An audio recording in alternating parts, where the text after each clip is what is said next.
낙찰 가격 한번 여쭤봐도 돼요? 네, 1억 2천. 1억 2천을 받으셨고 네. 대출은 한 얼마 받으셨어요? 대출은 집 잘 보셨죠? 이 집은 우리 필름을 하냐 색칠을 하냐 그 결정만 하면 될 것 같은데 앞서 수리하셨던 분들 좀 확인을 해보니까 네네. 저 필름을 걷어내고 칠을 하는 게 조금 더 쌀 것 같다는 생각이 좀 드네요. 네. 그래서 그거는 인테리어 사장님하고 네. 한번 상의해 보시면 될 것 같아요. 네, 알겠습니다. 그러면 선생님 이 집 낙찰을 언제 받았어요? 1월 중순에 낙찰 받았고 제가 확인해 보니까 이 네. 집이 21평이에요. 아, 전용 면적이 네, 네. 21평? 네. 요 면적만? 네, 여기 면적만. 이 옥탑방은 네. 빼고 거의 한 30평이 넘겠어요. 다 저것까지 하면, 네, 위에는 그 옥상 외에 그 보일러실 밖에 있는 그 공간만 빠지니까 그러니까요. 네, 거의 30평이 넘죠. 그러니까요. 네. 그래서 여기 거주하셨던 분은 채무자분. 네, 3월 초에 네, 명도가 됐고 한 네. 2달 정도 걸린 거네요. 네. 그리고 낙찰 가격 한번 여쭤봐도 돼요? 네, 1억 2천. 1억 2천을 받으셨고 네. 대출은 한 얼마 받으셨어요? 대출은 1억에 받았습니다. 대출 1억? 네. 그럼 한 80% 받은 건가? 그 정도 받은 네, 거죠? 사업자로 해서 음. 네, 대출 받았어요. 그래서 거치도 길게 하신 거고. 네. 그렇죠?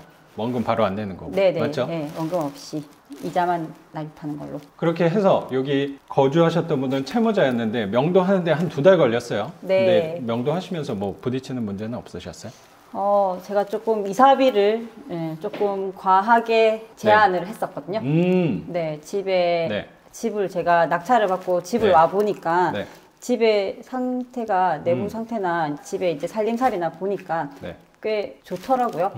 그래서 그러니까요. 조금 작은 금액을 가지고는 쉽게 나가시진 않으겠다는 그러니까 느낌이 평수도 있어. 크니까. 네, 네. 그 평수도 이제 복층이고 해서 이제 이사비를 200만 원을 제안을 드렸더니 네. 굉장히 기뻐하시면서 네. 처음부터 선생님이 200만 원 드리겠다 네, 얘기를 하셨나 봐요. 200만 원을 드리는데 이제 시간이 지나갈수록 이거를 차감을 하겠다라는 조건으로 하고 네네. 제안을 드렸는데 네네. 그분들이 조금 더 기간을 연장을 하면은 그 기간까지 2월 말까지 집을 구해서 나갈 수 있도록 하겠다라고 하셨어요.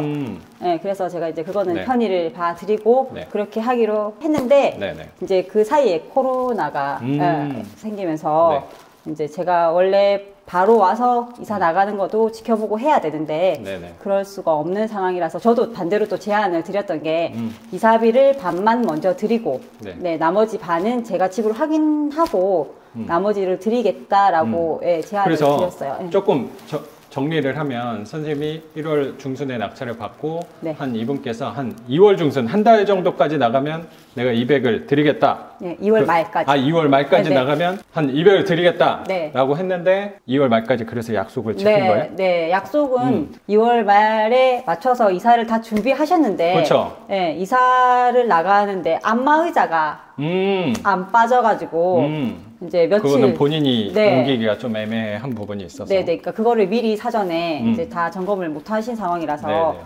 그거에 대해서는 이제 이사 날짜를 어기신 부분이라서 어쩔 수 없이 그거는 네. 기존에 이제 이사비를 차감하는 부분에서 같이 차감해서 이사비를 드리겠다고 말씀을 드렸는데 네. 조금 역정을 내시더라고요. 차감되는 부분이 그렇게 되니까. 그러니까 2월 말까지 비웠기 때문에 네. 200만 원 원래 드리려고 했는데 네, 네. 사실 안마의자가 네, 여기 또 네. 있어서 그거는 빼지를 못한 거잖아요. 네, 결국에는 못 빼고 더 기간이 딜레이가 됐기 때문에. 그러니까. 네, 그 그래서 기간만큼은 또 제가 편의를 봐드린 것도 봐드린 거지만, 네. 그거는 또 그분이 어기신 거기 때문에, 그건 어쩔 수 없이 차감이 들어가는 부분이라고 설명을 드렸는데, 그래도 또 그분 입장에서는 그렇죠. 받을 뭐 돈인데 그렇게. 못 받았다 생각하니까. 근데 원칙적으로는 사실 비우지 않은 거는 맞으니까 싹 네. 비워야 되는 건데. 그렇죠. 네. 그리고 내가 도배하고 뭐 집수리 하는데 불편한 부분이 분명히 선생님도 있었던 거잖아요. 네. 결국에 안마의자를 빼서 한 2주 정도 걸렸다는 거죠. 네. 더 이제 딜레이가 된 거죠. 그래서 이사비를 드리는 것도 선생님도 원래 200만 원 드리려고 했는데 지체가 됐으니까 얼마 정도로? 120만 원이 나가게끔 되어 있던 부분이거든요. 네네네. 그거를 미리 사전에 다 세입자랑 다 얘기가 된 네네네네. 부분이었기 때문에 네. 이게 3월 4일까지 이제 비우셨어요, 결국에는. 네, 그래서 이제 날짜를 못 지킨 부분에 대해서는 그렇죠, 저희가 그렇죠. 그 위에 말씀드렸으니까 그렇게 그렇죠. 해서 그 금액만큼 제가 정산을 해드리겠다고 말씀을 드렸더니 이제 200만 원 생각했다가 120만 원이 되니까 너무 이제 기분 나쁘다고 하시더라고요. 네. 네. 그럴 수도 있죠. 근데 사실 원칙적으로는 그게 맞는 거죠. 그래서 그 채무자께서 조금 역정을 내셨나 봐요. 네네. 선생님한테. 네. 그분의 마음도 이해는 되죠. 네. 그거 깎고서 너 부자 되라고. 네, 저보고 부자 되라고 하셔서. 약간 상처를 좀 받긴 했는데 네. 그래도 사실 내가 원칙을 지켜서 기준대로 하는 거 저는 선생님이 잘 하신 거라고 생각해요. 그 한도 끝도 없이 내가 양보할 수는 없는 부분이고 사실 안 드려도 될 부분을 내가 드린 게 맞잖아요. 네네. 네. 근데 사실 선생님도 빚내서 그쵸. 하는 네. 건데 거기서 그분도 분명히 약속을 지키지 못한 부분이 분명히 있으니까 네. 그거에서 선생님의 원칙대로 행동한 거지 거기서 그분이 좀 거칠게 저항을 하셨다고 거기서 상처받지 마세요. 네.